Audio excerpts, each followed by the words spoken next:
For those who feel enough is not enough and failure is not an option, for those, there is Gamma Labs PTF, the next generation pre-workout supplement, a human enhancement formula designed to build a superior athlete. Our guest today here on the program is Larry Pepe from ProMMARadio.com and Fox Sports Radio. And Larry, we're talking about UFC on Fox 3, which is happening this Saturday night. Thanks for joining me and chatting about this a little bit. Dave, come on, man. When do I ever turn down a Dave Farra invitation? And that's why I always go to you. I'm like, I know Larry will be available, and he'll do it. Always free to hang out. So let's talk about this fight card, starting off with a heavyweight bout. Pat Barry and LeVar Johnson. LeVar Johnson making his debut in the organization. Pat Barry, kind of a tough guy, but certainly has fallen to, at best, I'd say, gatekeeper status at this point. How do you see this stylistically playing out? Do you think that LeVar Johnson should be an underdog as he's listed in most sports books right now? Actually, I don't, and I don't mean to correct you off the bat, but the reason I'm going to is because it's very important. This is LeVar's second fight in the UFC, and his first fight was an important fight, I think, in terms of this one. You're exactly right. UFC on Fox with the Joey Beltran. I completely forgot about that. Yeah. And he devastated Beltran. And Pat Barry, the reason I bring it up is because Barry's a guy who fought Beltran and went 3 rounds with him, and all he could talk about afterwards was that he was impossible to knock out. And then Barry sat several rows away from the cage and watched LeVar Johnson do just that in the first round. Look, I favor Johnson for this reason. I still believe that Pat Barry is small for heavyweight. I think the advantage for both of them is that this isn't going to go to the ground. It's going to be a slugfest, but it's hard for me to get that image of Pat Barry getting knocked out by Czech Congo out of my head, and LeVar Johnson looks to have the better chin. So when you're telling me that the bigger guy, when 2 guys are clearly going to stand there and trade, also has the better chin, and the one common opponent he was able to put away inside of the first round, I favor LeVar in this fight. Yeah, thinking back on that fight between Pat Barry and Joey Beltran, I actually thought that Joey Beltran got robbed in that fight. I thought that he beat Pat Barry. Yeah, I mean, very close fight. Could have gone either way. But think mentally, too, Dave. I mean, you interview fighters all the time. I've certainly interviewed my share. How often do they tell you about the mental aspect of getting in that cage? If you're Pat Barry, you are walking in with a guy that viciously KO'd a guy that you hit with the kitchen sink and couldn't finish. That can't mentally put you in a good place, in my opinion. Yeah, and when it comes to striking, I mean, LeVar Johnson hasn't been on the receiving end of any really devastating shots. I mean, like knockout finishes. The way that he loses fights is by submission, and I guess it's possible that Pat Barry would try to take this to the ground if he's just outclassed on his feet. I just don't see that. So, again, LeVar Johnson, almost a 2-1 underdog in most places against Pat Barry. You think maybe that's a live dog? I do. I mean, let's not forget that Pat Barry has vicious leg kicks. He's fantastic on the feet in terms of his kickboxing. But the range and the distance, and I think the power and the chin all point towards LeVar Johnson. So while I understand a lot of times the lines have more to do with the public than the reality, and I think Pat Barry's a guy who's been on lots of UFC cards. He's a very popular guy. LeVar Johnson's a guy who fought in moderate obscurity in Strikeforce and other smaller promotions and has only had one UFC fight on an undercard. So I think sometimes the books factor that in, and that's why I think the discrepancy is there. But to me, if I was setting the line, I would have LeVar as a mild favorite. Next up, I'm really looking forward to this one. Husamal Paul Harris. Anytime that he steps inside the UFC cage, I find this guy fascinating. I love the fact that he kind of calls his move a la Babe Ruth. Every single time he steps in there, he's like, I'm going to take your leg home.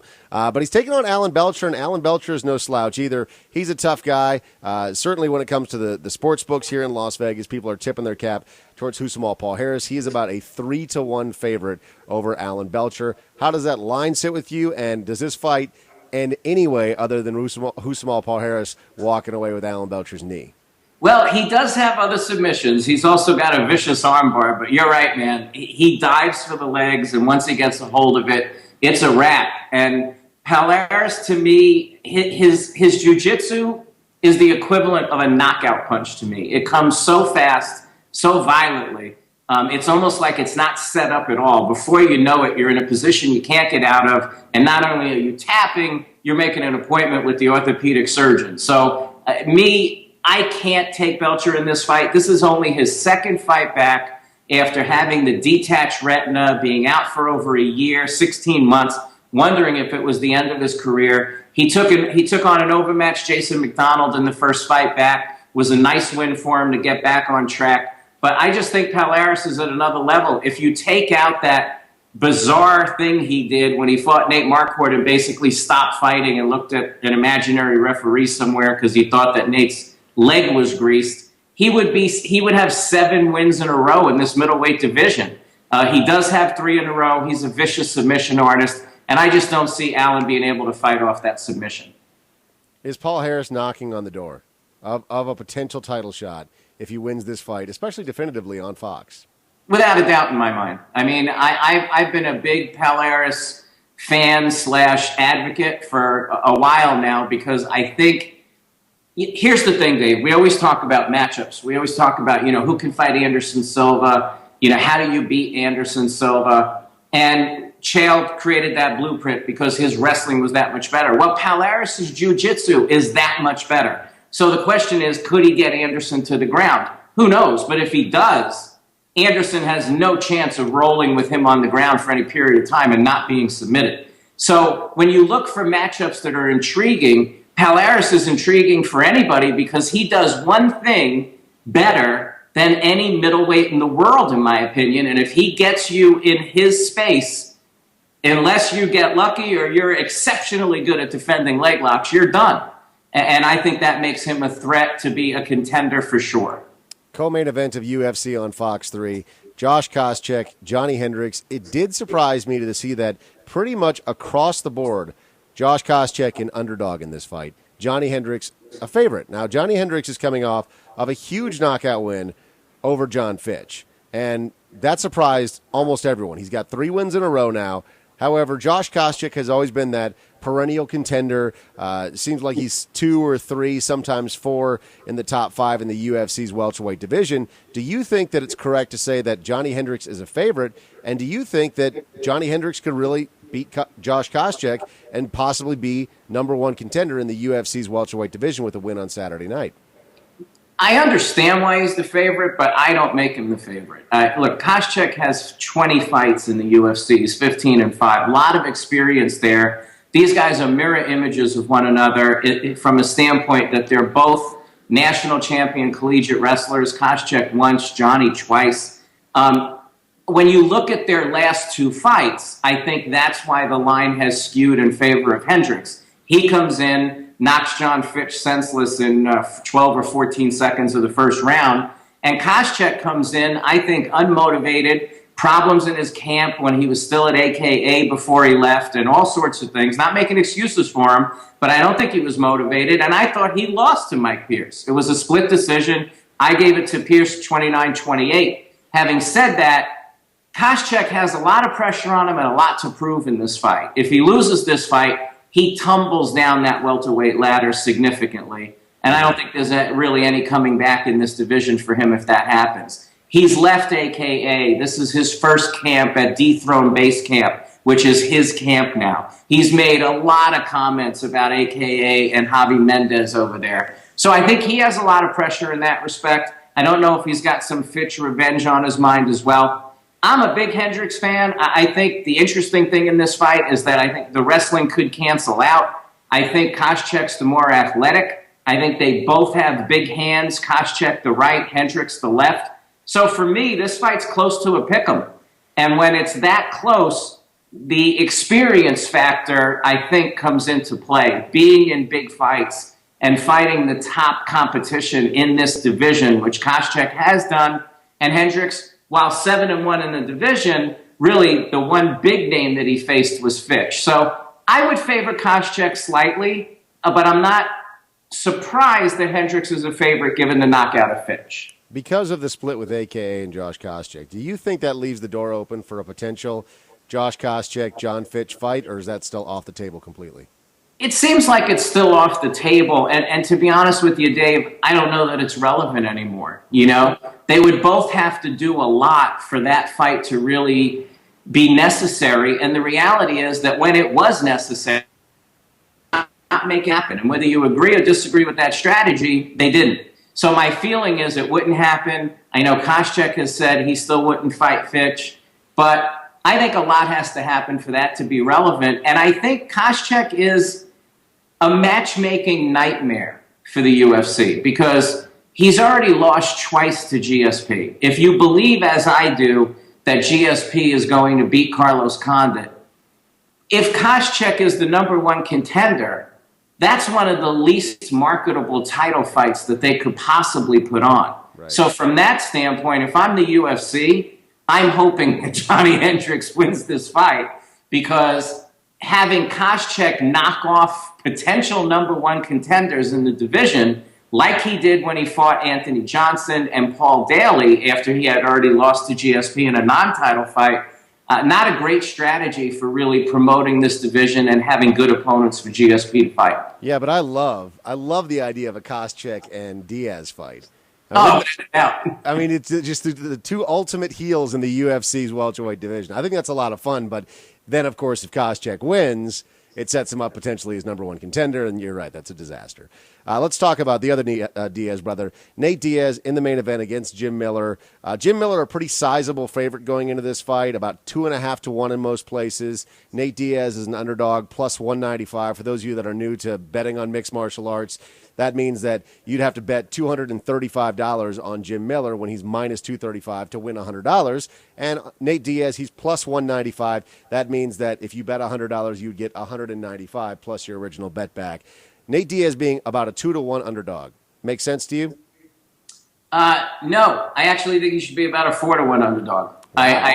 I really, really like Miller in this fight. Listen, Nate Diaz has looked fantastic in his last two fights since coming back to lightweight. He took Takanori Gomi apart. Unfortunately, that's not the Gomi that Nick beat 4 or 5 years ago.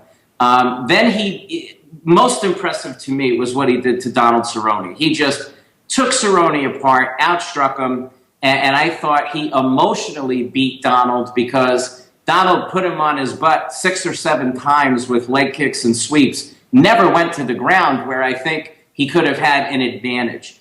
Yes, Nate is a Brazilian Jiu-Jitsu black belt. He also has very poor takedown defense. And when you look at his losses at 155, when he fought Joe Stevenson, when he fought Clay Guida, I think they set the blueprint to how you beat Nate Diaz. You take him down and you grind on him. He gets very frustrated, and outside of the Pellegrino submission where he pulls the triangle off of his back, if your defensive jiu-jitsu is good enough, it's going to be hard for him to lock you up from his back. Jim Miller is a Brazilian jiu-jitsu black belt as well. I think his jits is good enough to stay out of a submission, and while I think Nate has a big advantage on the feet, Jim is an unemotional fighter, and I don't see him getting caught up with, I'm going to outstrike Nate Diaz. I think he's going to go in and he's going to do enough striking to set up takedowns, which I think he'll get, and then I think he'll dominate rounds. And whether he finishes them or not, I don't think he will, but I think he will get a dominant decision in this fight.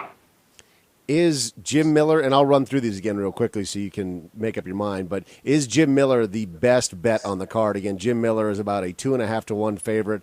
Pat Barry is a 2 to 1 favorite. Johnny Hendricks is about a 1.5 to 1 favorite, and Usman Paul Harris is almost a 3 to 1 favorite. Out of those 4 fights, which fighter do you like the best? Jim, he can stuff takedowns from a quality grappler. That's going to be the linchpin. Ironically, and it may say something about the preparation and the approach they take to training, that's Nick's problem too. That's exactly why I thought that, if Nick did get to GSP, that fight wouldn't be what people were anticipating, because I think GSP could take Nick down 9 times out of 10. I think Jim can probably take Nate down 8 times out of 10. And I think until you fix that hole in your game, guys who have that skill, and Miller certainly does, are going to be smart enough to not get caught up in what Donald did and try to fight you where you're best, they're going to exploit where you're worst. And I think Jim can do that. Larry, thanks for your time today. You got a big broadcast coming up this weekend for Fox Sports Radio, doing a national show like you do around all the UFC on Fox cards. When and where can people participate in that show? Well, it'll be on tons of local affiliates on their Fox Sports Radio station. If the affiliate doesn't have it, they can go to foxsportsradio.com, and it will be streamed all 5 hours. We'll do a simulcast of the event for the first 2 hours, and then we do a 3-hour post-fight show where they can call in and go back and forth with me. We'll have interviews with the fighters and all sorts of stuff. So it's a lot of fun, and it gives fans an opportunity to react immediately after a card on a national broadcast. And I'm proud to be able to play a role in that with Fox, because that's something we've never really had before. And for Pro MMA Radio, where can people find that? Easy, ProMMARadio.com, and you can just follow me on Twitter at Larry Pepe, LarryPepe. Larry, thanks so much for your time, man. Have a great day. Always a pleasure. Same to you, Dave. Enjoy the fights. You too. For those who feel enough is not enough and failure is not an option. For those, there's Gamma Labs Pre-Training Formula, the next generation pre-workout supplement, a human enhancement formula designed to build a superior athlete. More power, more speed, more endurance, more mental focus, more of you.